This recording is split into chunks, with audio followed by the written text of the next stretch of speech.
ni kon instant bi li xew na te itam lii leer léegi mu leer ndax le ministre de la justice mu ngi insisté encore une fois aujourd'hui sur le fait que yëf yi daal di war a mën a rendre ñu daal di war a mën a leeral li nga xam nekk moo di moo xewoon si jamono jooju 2021 jàpp li nga xam nekk moo di justement 2023 alors tout d'abord naka ndaa di jàngate justement cette décision bi nga xam ni itam le ministre de la justice jël na ko bind exactement le procureur général mu daal di koy jottali le procureur de la république enfin daal di tëj ay enquêtes yu claires daal di war a mën a édifier la lanterne justement des Sénégalais sur la mort des 80 jeunes.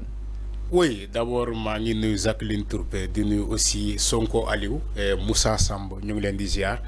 Alors loolu c'est une longue traversée boo xamante ne Sénégalais yi dundoon nañu ko depuis 2021 mu doon loo xamante ne lu métier la woon ci askan wi ñu gis des jeunes donc à la fleur de l'âge qui ont été abattus donc dans ces scènes de violence par la simple raison ni que xale yooyu dañ demoon di réclamer seen droit parce que quand même le droit à marche, c'est un droit qui existe dans la constitution sénégalaise. Ça, c'est un fait.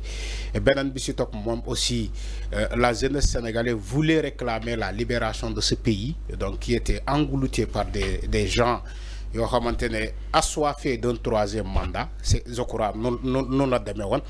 Des gens qui étaient donc qui prenaient des décisions que la société ne comprenait même pas.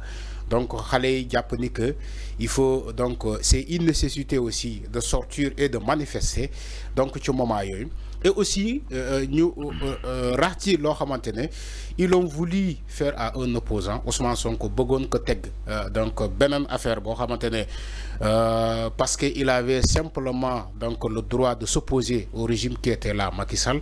Donc il faut rappeler les faits donc balaa ñuy ñëw ci tey lu ñuy bëgg a juger. Parce que aussi c'est des faits yoo xamante ne amoon na fii te parce que fàtte aussi xaju fi c'est ça la réalité donc bu ñu ñëwee tey ci la chose justiciable mooy maanaam ñu ubbi ay enquêtes donc pour mën a topp ñoo xamante ne ñoom ñoo defoon ñaawteef yooyu je crois que sénégalais yi ñoo ko doon réclamer depuis fort longtemps depuis belle lurette comme on le dit les sénégalais réclamaient justice. Il ne peut pas y avoir de paix sans justice. C'est la société qui réclamait. C'était une demande sociale, c'était une demande nationale que justice doit être faite. Donc, qui ces événements douloureux, mars 2021, besoin 2024, donc 23, c'est ce qui s'est passé dans ce pays. Il y avait des bains de sang. Il y avait même des justifications colossales. Ni que oui, on n'a pas fait ceci, on n'a pas fait cela. La police même a organisé un point de presse pour même se justifier qui les manifestations. Ni que oui, le fameux numéro 9, les gens parlaient tellement de ce gars-là. Le fameux numéro 9, les Sénégalais réclamaient ce fameux numéro 9-là. D'où il appartient. Tantôt on nous dit qu'il appartient à la police. Tantôt on nous dit que ce fameux numéro 9 était un nervi. Même la police a essayé même de camoufler le gars, d'où il vient. Et la police disait que Wadi Bokul Tignom. Alors, au soir de cet événement, au soir de cette justification de la police, on a vu un média français comme France 24. Ils ont utilisé les mêmes images, les mêmes vidéos pour expliquer la lanterne de toute l'opinion internationale ni que le fameux numéro 9 effectivement il est descendu d'une voiture supposée appartenant à la police. Donc on a vu les vidéos.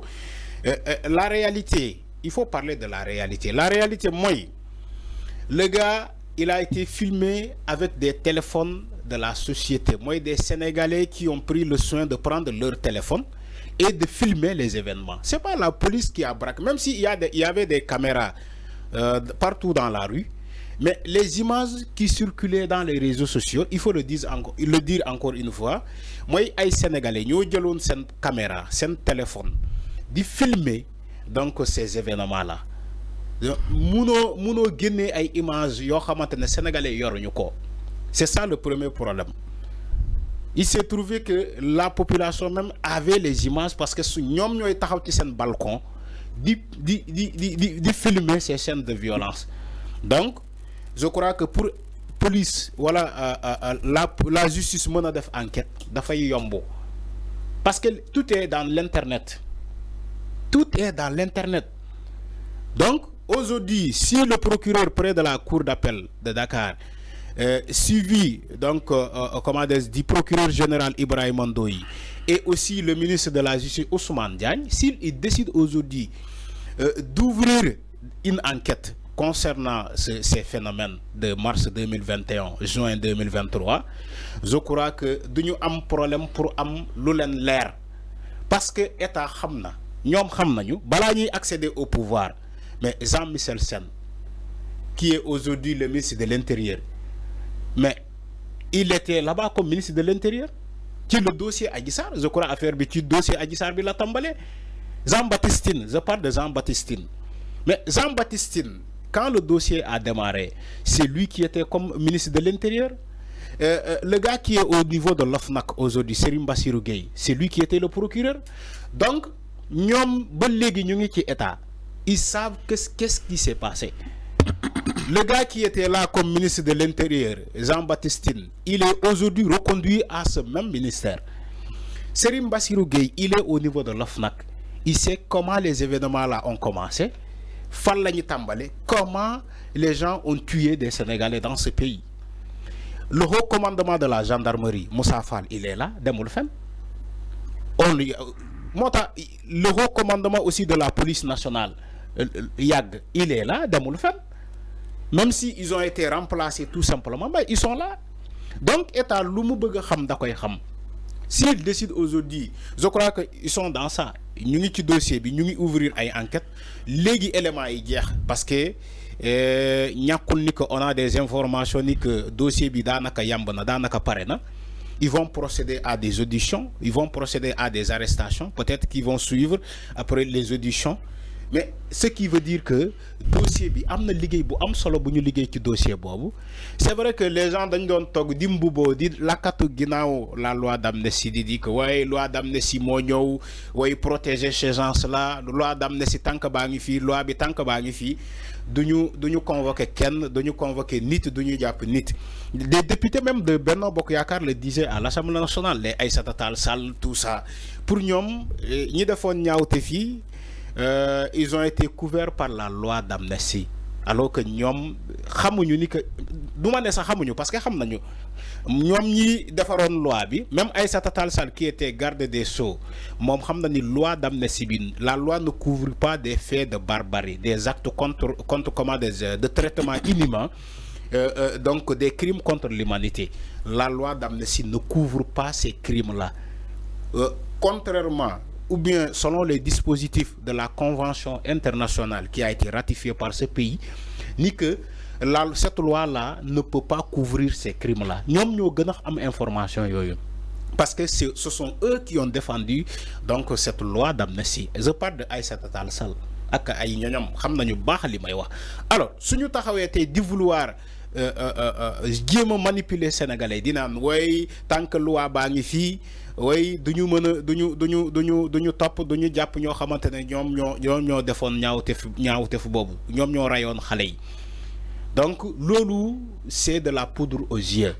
Tay enquête il faut mu tollu mais des personnes seront interpellées, des autorités. L'enquête même on précise ni que on peut aller vers même l'arrestation des autorités. Il y a certaines autorités qui ont le régime de Macky Sall. Parce que aussi, il y a des commanditaires. Moi, j'ai parlé ici hier des commanditaires.